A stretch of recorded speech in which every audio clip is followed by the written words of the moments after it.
Sudheer Babu Jatadhara cinema చూసి జనాలు shock అయ్యారు. ఈ మధ్య కాలంలో ఇంత దారుణమైన మేకింగ్ తో వచ్చిన సినిమా మరొకటి లేదని ఫీల్ అయ్యారు. కథా కథనాలు, నటన ఏవి కూడా ఒక సినిమా స్థాయిలో లేవు. 20 సినిమాలు చేసిన సుధీర్ బాబు ఇలాంటి దారుణమైన ఫిలిం మేకింగ్ తో ఉన్న సినిమాలో హీరోగా నటించడం బాధాకరం. సుధీర్ బాబు కెరీర్ అస్సలు బాలేదు. తనకు విజయాలు కూడా లేవు. అలాంటప్పుడు కథా కథనాల ఎంపిక విషయంలో ఎంతో జాగ్రత్తగా ఉండాలి. ఆశ్చర్యకరమైన సంగతి ఏంటంటే ఈ సినిమా కథ తయారు చేసుకుంది సుధీర్ బాబు అంటే నిర్మాత ప్రేరణ అరోరా సుధీర్ బాబుతో తెలుగులో ఒక సినిమా చేయాలని అనుకున్నారు. ఆమె ఒక కథ కూడా చెప్పారు. సుధీర్ బాబుకు నచ్చలేదు. అప్పటికే సుధీర్ బాబు టీం డెవలప్ చేస్తున్న ఒక కథని నిర్మాత ప్రేరణకి చెప్పారు. అందులో పాయింట్ ఆమెకు నచ్చింది. అలా ఈ సినిమా సెట్స్ పైకి వెళ్ళింది. తీరా సినిమా చూస్తే షాక్ అవ్వాల్సి వచ్చింది. సుధీర్ బాబుకు ఇది హై టైం.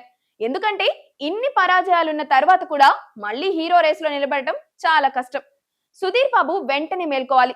తన స్ట్రెంగ్త్ తెలుసుకొని అందుకు తగ్గట్టుగా కథలు చేస్తేనే కెరీర్ గాడిలో పడుతుంది. ఇది సుధీర్ బాబు త్వరగా గ్రహిస్తే మంచిది.